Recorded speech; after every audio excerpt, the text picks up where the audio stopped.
Oh, good afternoon, everyone. How's your conference been so far? Yeah, you guys are the most prompt, being there on time people I've ever encountered in a conference. So it's lovely to have such a ready and prepared audience. So my name's Rachel Bolstad. I'm a senior researcher at the New Zealand Council for Educational Research, and I'll be moderating this panel on games for learning. So last week, some of you might already know, but some of you won't know. Last week we had a conference down in Wellington at Te Papa called Games for Learning, which was put together by NZCR, my organisation. And as we were all down there at the conference, and as part of that conference, we were able to bring over Amy Fredeen and Yasmin Kafai, who you're going to hear more from in a minute. And because we'd gone to the trouble of bringing them all the way out to New Zealand, we thought it was worth also giving you some of their time here at NZGDC. So we're really happy to be putting together this Games for Learning panel discussion today. And also, some of you might have been at the Auckland Game Developers Meetup on Wednesday evening. If you were, you probably met Amy there and heard her talking a little bit about Never Alone, the game that she's been involved with. But for those of you that weren't at either of those two events and haven't yet met our panellists, I'm now going to ask each one of our panellists to introduce themselves and to tell us a little bit about what it is that they do with regards to games for learning. I'll go first. So for those of you who weren't there last night, I'll introduce myself traditionally. So my name is Amy Fredeen. I'm Inupiaq in German. I am the daughter of Gardenia and William Schmidt and the granddaughter of the Charles and Okliasik reindeer herding families. So that's traditionally how we introduce ourselves in Alaska. My job is, during the day is I'm Executive Vice President and Chief Financial Officer of Cook and the Tribal Council. We're a large nonprofit tribal organization that provides human services in the Anchorage area. But I also serve as Eline Media as Chief Financial Officer. And for the game Never Alone Kisimagnik Tuna, I was the lead cultural ambassador. And so the tribal organization decided many years ago to do social enterprise and impact investing. And the video game Never Alone was really kind of our foundational investment in this area, with the idea that games are the way we're going to be bringing the wisdom of our elders to the next generation, because that's where the next generation is at. Cool. Hi, I'm Dan Milward, and I'm from Gamefruit, and that's a platform for kids to make their own video games. We launched Gamefruit a number of years back thinking it would be a platform for other adults to make games, and we were sorely wrong.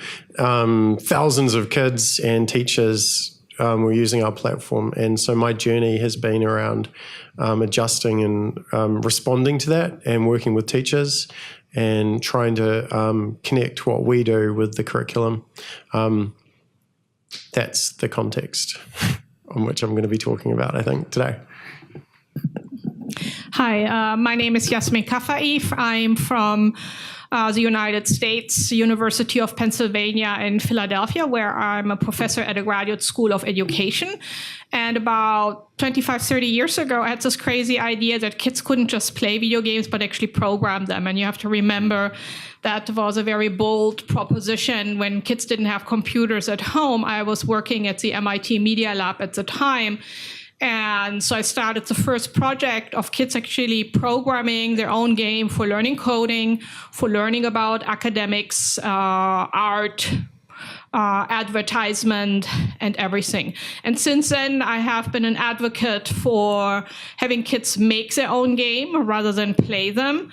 I have been a co-developer of the Scratch programming platform with Mitchell Resnick at MIT, where if you look at it, there's over 20 million projects, and probably more than 1/2 of them are games of any sort which kids have designed and posted to the community. So that's my connection to this particular area. And over the last few years, decades, I've been very concerned, like many others, about the lack of diversity. So we did, more than 10 years ago, a first panel on Barbie and Mortal Kombat, which actually happened to be when E3 had its last meeting. It took a hiatus and then it kind of came back. And 2 years ago, we did another panel on diversifying Barbie and Mortal Kombat just as Gamergate was happening. And you have a little flyer here. And you can actually download the book for free from ETC Press. You can also buy your own copy if you want, but the PDF version is available for free. Great, thanks, panel. So I've got some prepared questions. So I'm going to put some questions to the panel, but you may also have some questions of your own. So we'll definitely make time for any questions from the floor. And if you've got something and you want to make sure that, I notice that you've got a question, can you just give me a little signal?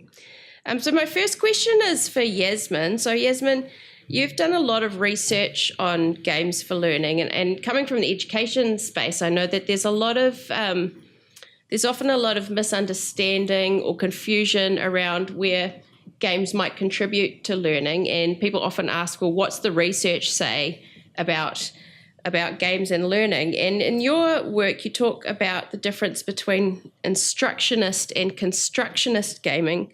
So I'm just wondering if you could explain what those terms mean and what the research tells us about what's effective in terms of games for learning. So, essentially, when we talk about games and learning, most people automatically assume that somebody designs a great educational game, and when you play it, you learn about math, science, and I think the bulk of efforts in educational game design have really focused on companies creating these educational games.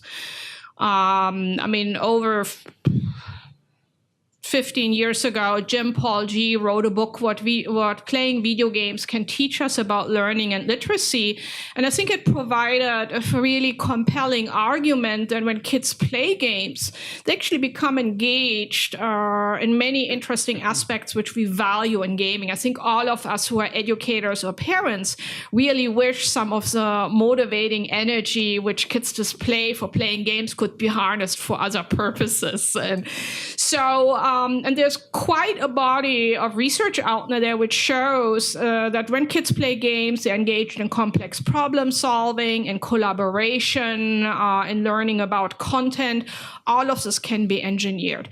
But I'm trying to say, but this is not all. Kids can also make games for learning. And this happens to be one of the most popular activities, whether it's Game Fruit, Scratch, Kodu, games. There's tons of kind of tools out now where kids can kind of become their own game designers.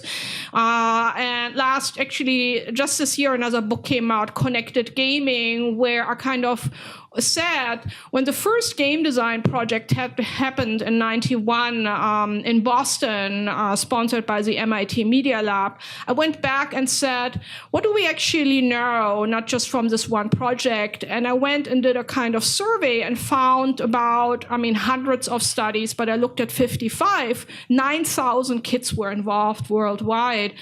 And found that kids actually could learn a lot, whether it was in school or after school clubs. They obviously became engaged in coding, but there were also a lot of kind of academic content involvement, as well as problem solving.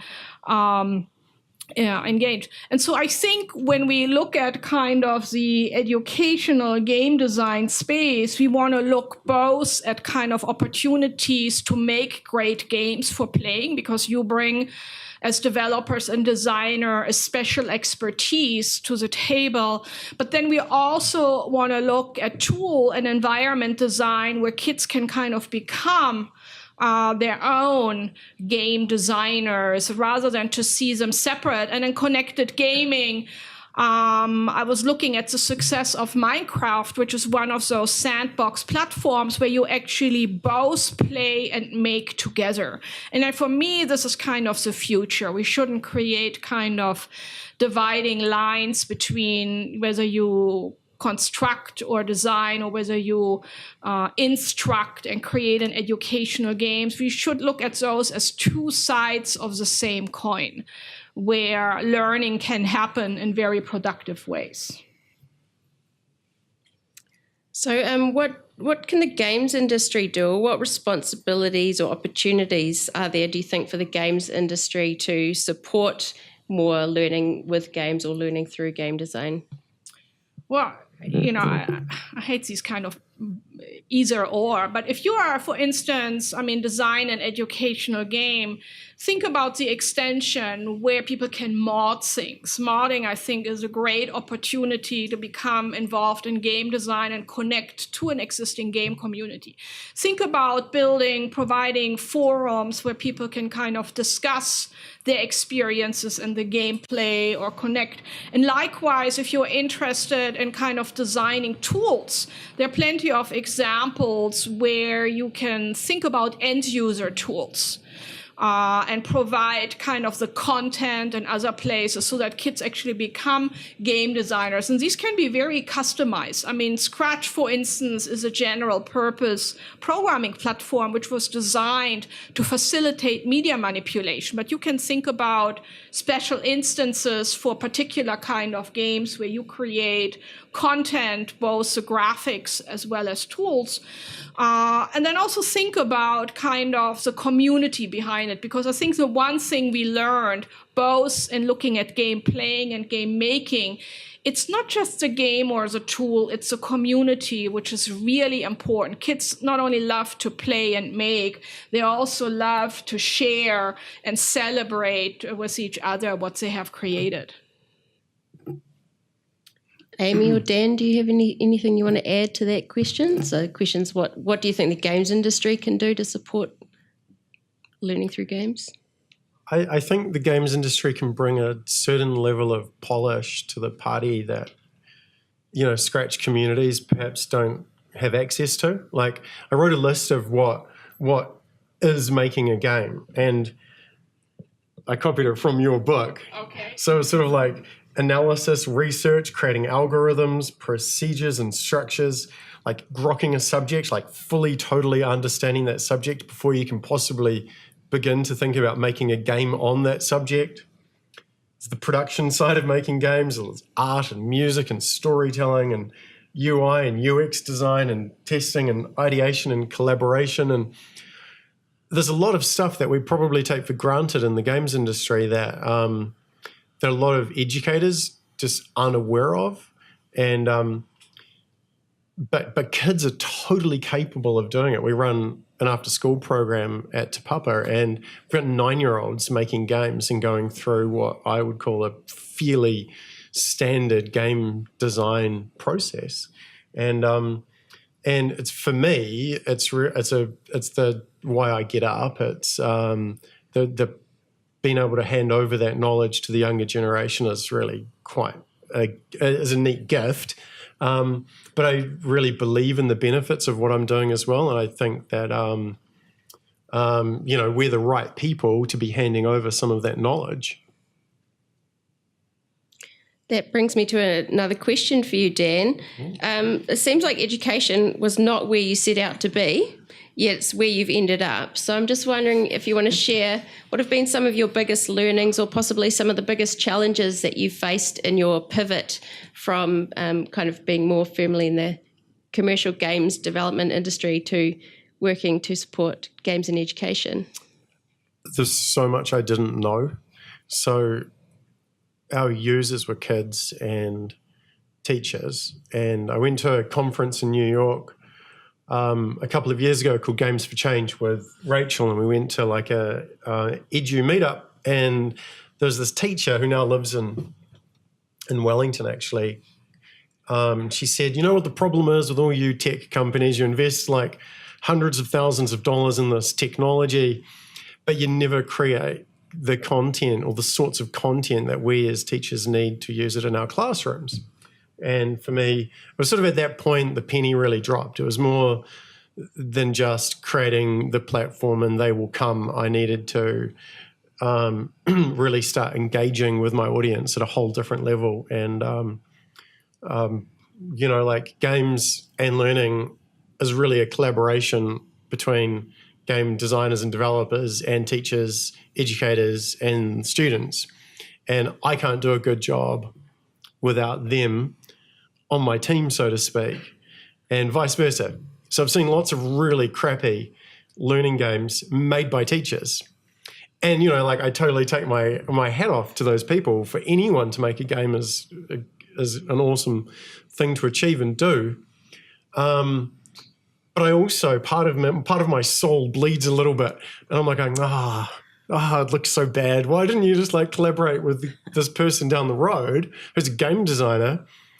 And together you could have actually made a piece of content that would have perhaps been more engaging for your audience. So I think it's about, with our powers combined, we can do some really cool stuff.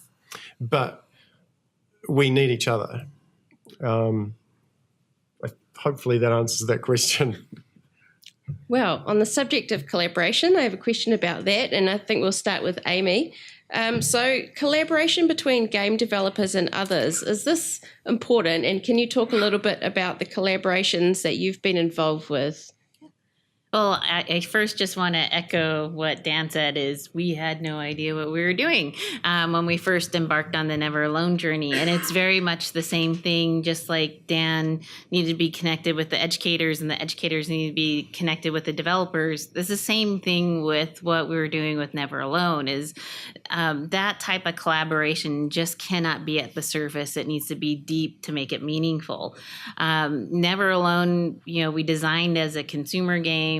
But we knew that it was going to be the way some of our traditional stories lived beyond our elder generation. So when we set out to make it, we had to make sure we found the right partner, someone who knew how to make games, would know how to get this out to the world and had the channels to do that. So Eline Media was the perfect partner for us. But at the same time, we had to keep true to our roots. And so as the sole Inupiaq executive on Cook and Lit Tribal Council's executive team, I knew we had a big burden.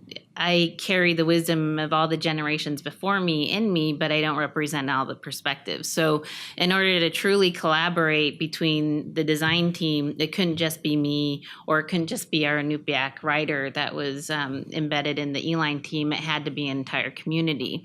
And to be honest, it was hard.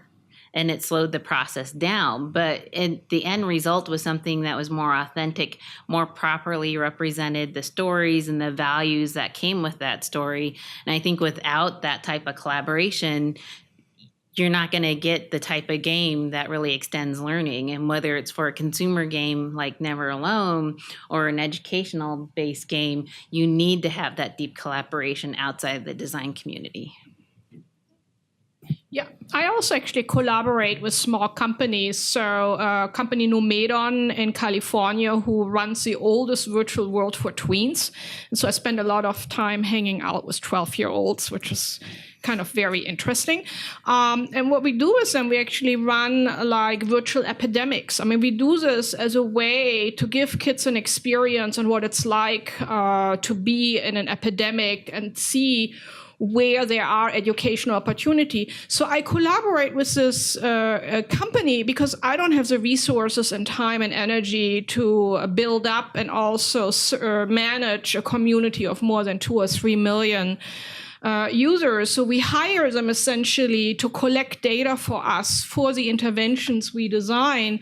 I mean, the people who started it came from Caltech, so they had an interest in education, but they run, this company. So there are ways also to think about collaboration where you can bring the experience and the resources you have, and we get money from the government, which then pays essentially for the design and the data collection, and we have the money to kind of do the observations and analysis. And I think that's a very kind of healthy collaboration where both sides benefits, because we're asking questions which they don't, think about, where they give us access to the back end, which I know most people will never get in any of the commercial companies. So I actually tracked 600 kids for 6 months, 24/7. We had gigantic data files, and we tried to figure out, what do kids actually do, especially when you're not looking. And that was very interesting. Lots of flirting and scamming. Dan, anything else you want to say about collaboration, and maybe, what, as someone coming from the game sector, and perhaps not knowing kind of where to get started and making connections into education, do you have any advice or suggestions around, are there ways that the game sector can be proactive in reaching out? Do you wait for education people to come and find you? Are there places you can put yourself where you're more likely to make those sorts of connections?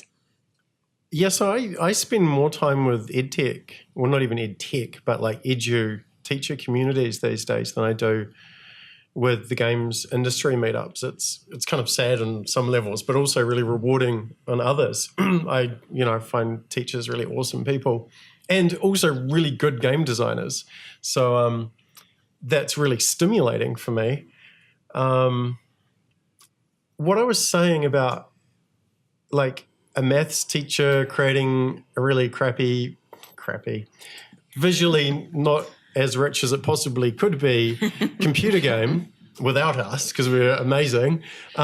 Also is, if I flip that coin, I don't know enough about microbiology to make a game on microbiology. I need to go out there and find the right people and the right teachers. And so I think that collaboration again has to be realized. And I think it's something you will have to seek.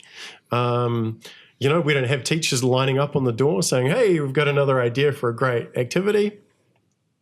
I go to these places and I find the teachers, and I try and get them excited about what we're doing. We also partner with Ninja Kiwi here up in Auckland. They made a game called Balloons, and they've allowed us to use the graphics in an activity that take kids through making one of the spinning monkey towers. So in putting that together and constructing that, they're learning some basic trigonometry and some angle finding maths, which we think is really cool. And so the collaboration is us plus Ninja Kiwi plus a whole lot of maths teachers and writers back home, because we're also not instructional writers. So it's to get this stuff to a point of being world class. And I'm not even sure what we've done is world class, but we're getting there. It's all about the partnerships. I just can't emphasize that enough. And it would be really lonely if I was to be doing this alone anyway. So, yeah, that's it. Just reflecting on that, so my background is education. I've been working in this field for a long time, and one thing I've discovered is that everyone has an opinion about education because everybody went to school, and so it's never hard to have a conversation with people and kind of hear everything that they think is perhaps good or bad about education and how that can be fixed. And I'm just wondering, looking at that from the reverse perspective, do you think that the game development sector and the kind of work that happens in game development has much visibility or profile within education? And perhaps is that one of the reasons why there isn't more connection?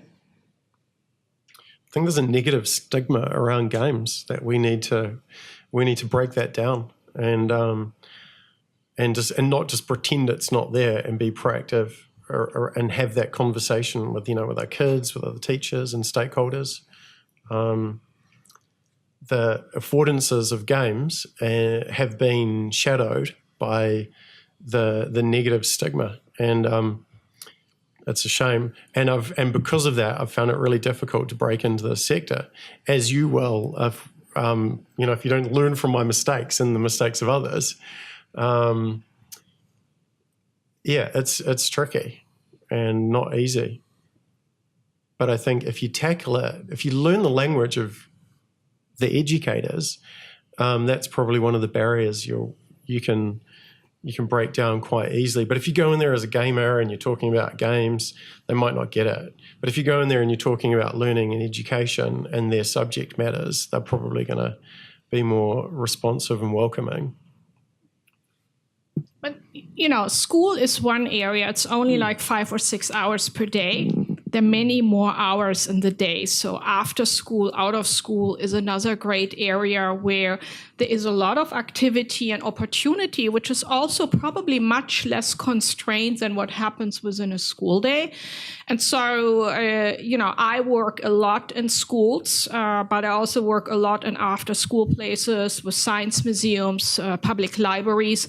And I also have worked extensively in the online space, so we actually never get to meet. And I think there are areas where education is not just, in the school classroom. It's an important area because teachers are there. And I think, as Dan pointed out, they can be your collaborators. They are the ones who make the magic happen in the classroom and kind of the connections.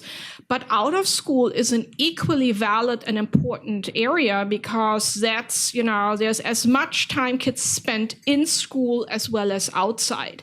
And I think that area can actually be much more harnessed for educational opportunities, for activities which creates this bridge between, strict curricular academic content and other fun opportunities to make and learn and become engaged. Yeah, I actually know teachers who run classes with World of Warcraft. And so she would say to me, don't give us your stinky edu version. We want real games. Don't make edu games, make real games because that's what you're good at. And as a teacher, I will wrap my learning around what you've made if I deem it the right thing to do. And I thought that was really interesting as well. Just on that subject of games having a stigma around them, Yasmin, I'm interested in your perspective on this because you have been researching in this area for quite a long time. Do you think that we're going to be kind of grappling with this stigma or suspicion around games forever, or do you think that that's something that's going to shift? I'm hoping it shift. When I started, even I had kind of a thinking, making a game. But the students, they were the ones who were telling me, I really, really want to make a game. I want to not just play them. And remember, in 1919, we had little 256K machines, They had barely multimedia capabilities, let alone, music. So that was a very bold idea compared to the more professional game cartridges of Nintendo and Sega, which were around at the time. I think, the situation has changed because everybody is gaming, even middle-aged women. There are, some of the largest gaming groups compared to others in what's called casual gaming. I put my fingers up because it's casual, because people think it's different from hardcore gaming when you play World of Warcraft or Grand Theft Auto. So but the stigma is very deeply ingrained also who is playing. When I often run game design classes, all the boys sign up and there are no girls because the boy says, the girls, you should go to journalism class. That's where you can work with computers.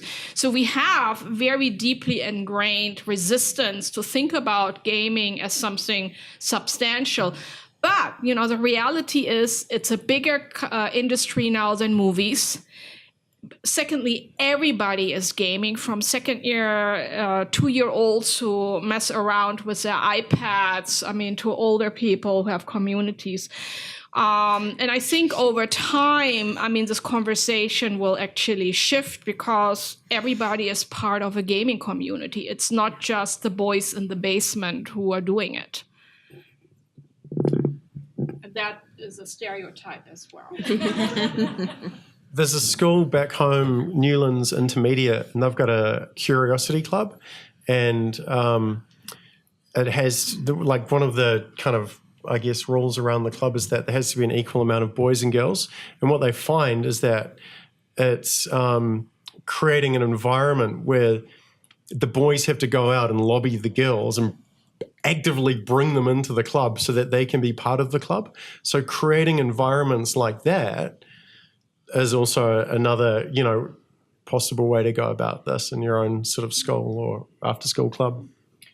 But I want want to see more games like Never Alone. And when I looked at the Scratch community, I did some back-end data analysis because I was just curious who's participating and actually benefiting. And I also looked at the content. And there's like 30 or 40 versions, 1,000 versions of Halo, which kids have created. Yeah, and all the power to them. I know they love it.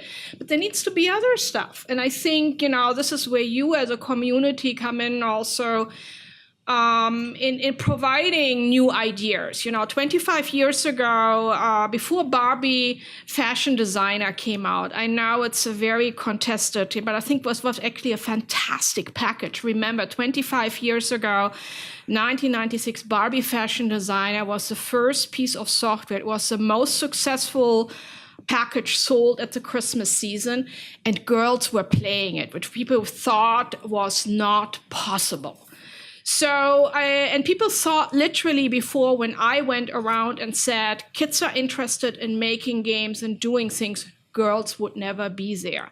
So I think we have a whole segment of stories, of games to make, which really broaden participation.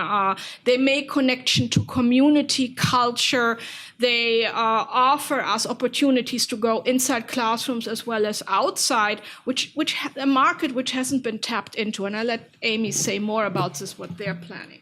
Well, I think one of the things that's really important also to recognize is that pretty much any game can be educational. It's what you do in the conversation that happens around the video games. It could be two kids sitting down playing, Call of Duty right next to each other. They're learning teamwork there. It could be after-school programs that inspire kids to do things. I think some of the most powerful things I've seen in the education space have been outside the classroom. Obviously, Never Alone was almost all outside the classroom, even though we have a curriculum around it. But the thing that's been most powerful is to see what kids do once they see the potential. And games are a really safe place to fail. You get to fail, try again, you work on your problem-solving skills, and then you can level up. What I've seen in the education space, which has been amazing, is kind of those sandbox games, which inspire kids to do different things. And so one of the examples I like to use is we have a after-school program we call the Schoolyard at my nonprofit. We serve about 200 kids rotating out daily from different schools. And when we tested some sandbox games with them, before, these kids never had in their vocabulary robotics. They didn't think they were a robotics type of group because they were coming here for a cultural experience. They wanted to, of course, have access to our computers and games, but they didn't think it was possible until they started playing sandbox games. And actually, those kids said, we want to have our own robotics team. And so you need to think beyond just what can happen in the fun of playing the game, but what it actually does to those youth and what it inspires them to do. There's a question over here. In relation to that, I'm curious, from the sounds of it, you guys built Never Alone to pass on the stories of your elders to the younger generation. What was the pickup in the younger generation of your own tribes? So, Never Alone wasn't built to capture that kind of background data on it, but what we've seen in the community is that it was embraced before launch. We did a preview of the game in October 2014, right before it was launched, with an elders and youth conference, which had about 1,500 attendees annually. And so it was well received there. It was cute to see the elders giggle because they knew someone up on the screen in the cultural insights. But what we saw in the booth where we had the game set up to play was that complete stranger kids were sitting down next to each other, starting to play. They weren't interacting, and then all of a sudden they were interacting. And that was powerful for us. But I think the thing that has been the most lasting impact is that every level of school, primary, middle school, high school, and college, it's being used in the classroom. And it was being used before we can even get the curriculum out that we designed to go along with the required Alaska Studies program that our state has. And so it's had unintended consequences. We always knew we were going to measure the success of Never Alone by how well it was received by the gaming industry and the gaming community. But we are really pleased to see that such a commercial game can be adopted so easily in education settings. Yep. Question?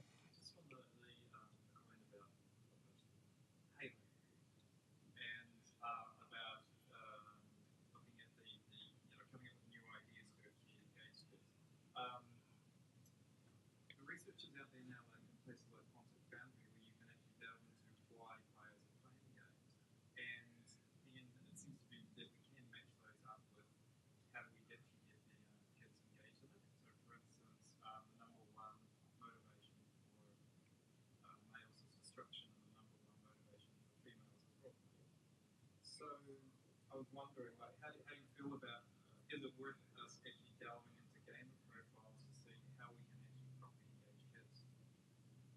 Sorry, long question. The research also tends to put gamers into boxes. And I'm not always so sure how nuanced that is. And I think some of the work we have to do is also to break open these boxes. I mean, the kind of stereotypes which have been built around who is a gamer, who is not, who is participating, who is invited in this community. So I think, we want to kind of look I made the comment about Halo because a lot of the interest around game design is for kids to kind of take the things they play and reconnect by making them. And I think that's a very powerful motivator, whether it's about constructing or deconstructing or destroying, that's fine. And there's definitely gendered agendas. And it's true in Scratch, by the way, there are extensive role-playing communities around the book series, the Cat Warriors of the Cats, which has been translated, I don't know, into how many languages. And they actually don't program, they just role-play in the comments section, which I find really weird, but it's... with hundreds, thousands of comments. So don't think this is a kind of little things. These are very dictatorial groups which organize their gameplay and use the programming platform to do this. So I think, there are many, many nooks and hooks on how you can kind of connect to this. My point is we want to also broaden gaming and broaden the kind of things which are done so we're not just kind of stuck in the commercial ghetto. Yep.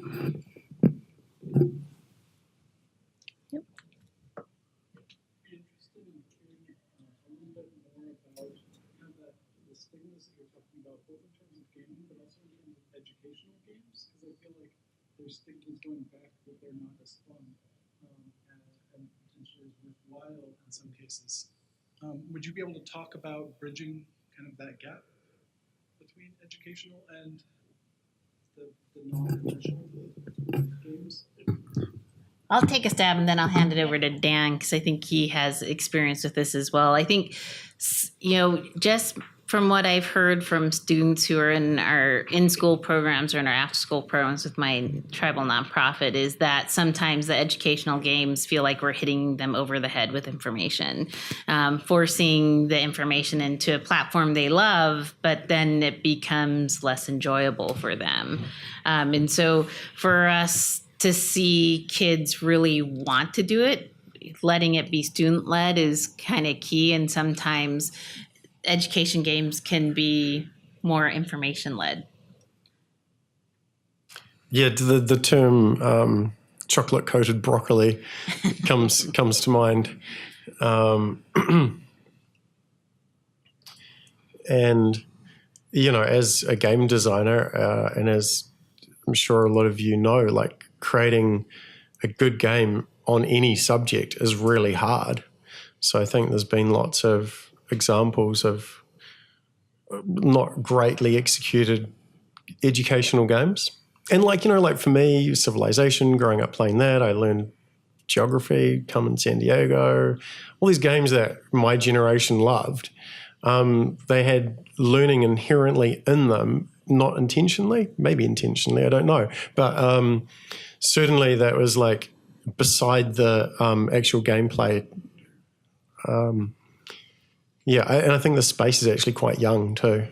And it's also an opportunity for, like I was thinking about this earlier today, there's a lot of people come out of university and there's a lot of who go, I'm going to make the next best game. And then when that doesn't happen for some of us, we go, well, now what? And I think this is a great space to be having a positive effect in with those, game designer skills you've been learning. Yeah. I think someone over here had their hand up next, yeah. So on Never Alone, I found it kind of interesting, some of the discussion you were having yesterday at the meetup about how it was kind of the tribal council came to the developers. And it feels like that's kind of a unique situation for that game, that doesn't usually happen, where the game developers might be trying to seek out underrepresented groups to feature in the game, but not going the other way. So do you think that had any significant impact on kind of the way the game was developed or how it was received? Or I definitely think that impacted the way it was developed, because I think the fact that we approached D-Line Media with an idea and they honestly tried to talk us out of it, and then we sold them on how wonderful it would be, I think meant that the whole team was bought into the idea. So there's the piece of buying into the development piece, but I think the thing that's been most inspiring is the story of the making of Never Alone has really led other Indigenous and disadvantaged communities to pop up and ask that same question: how do we make this type of game? How do we approach it? And I think there's been at least 9 to 10 Indigenous and disadvantaged groups that have approached us on how we've done it. So we've talked to them about the process we've used. I'm a school teacher by profession. I haven't taught for a couple of years. And I used to teach in the UK, trying to get girls to code. Really, really difficult getting them engaged. Question for Dan: what could we as developers do to sort of encourage that? What are you doing at Gamefruit, if anything, to encourage girls? Because it was a real struggle. Entire classes full of boys in a mixed school who had opted for computer science, and the girls just didn't. We use our Gamefruit's powered by a visual scripting tool called Google Blockly, and I think that takes away some of the fear. In fact, I was reading something recently around text code is like one of the scariest things for young people. Is that barrier. It's like the dreaded text editor, and I don't think that's present. Like we break through visual scripting, we can break through that barrier. I don't have a lot of experience with your question per se. However, what we're observing with the likes of visual scripting becoming so ubiquitous, that more young. It's just used in the classroom. It's not like used in girls' classrooms and boys' classrooms. We see, certainly I've seen a mix of people embracing this technology. And I think just make it fun, like don't make it like learning with purpose. Like there's no boys, no girls want to learn code for the sake of learning code. I think there has to be more to it than that. And I think games delivers on that really nicely. You have to do re-outreach. I mean, there's a lot of, in kind of computer science that you have to talk to girls. I mean, when you make flyers, you don't make them all black. You can have different figures on it. I do a lot in kind of thinking about gaming beyond the screen, about kids creating wearable controllers, augment board games. I mean, to tap into games which kids already play, and where we can kind of add computational elements. And, this was also part of the early days of gaming. People used to do a lot of hacking and modding. We've kind of forgotten about it because nowadays everything kind of comes in these shiny wrapped devices. So I think there are ways about the themes. I mean, you promote, you can kind of signal to your students who can kind of become a gamer or a player in the classroom or the activities you suggest? I think this is probably our last question. I was just going to ask about with the curriculum coming in, the new digital curriculum in New Zealand. Are we actually taking away some of those barriers and removing the stigmas? Are you familiar with it? And is the community engaging in that, participating in designing and developing and supporting that? I don't know what you know about this. I know that we are. I don't know how widely the game development community is. I mean, how many of you are game designers? How many of you are engaging with the upcoming digital technologies curriculum? Right. So, again, I think games in the craft of making games spans across multiple areas of curriculum. So I think we know that the government doesn't have a big budget, a professional development budget for this upcoming curriculum. So we need to be there's an opportunity to be making tools that make it easier for teachers to pick up digital technologies and take it into their classroom. But you have to have an understanding of what that actually means. It means like teaching your kids algorithms, sequencing, loops, computer programming concepts. And that's scary for teachers, real scary. And again, I think what we're doing is trying to make it easy by stepping them through the process of learning that stuff and making a game. And that adds that extra layer of applied context. And there's ways. It's new grounds. And there's some really bad examples of what's coming. And the Ministry of Education haven't even really publicly said what the computing concepts they want to teach are. So it's crazy. And it's coming out in term 1 next year. So we're basically building content based off what the Australian curriculum has or is, and the UK curriculum. And we know that the Ministry of Education here are loosely basing ours off that. Do you want to talk about computational participation maybe? No, I mean, you're in the same boat as everybody else in the States, where things are being made without really knowing. The UK, if you looked at the standards, they were half a page long, and they were smart. They didn't put in anything there because they didn't know yet what is to come. So I think this is actually uncharted territory.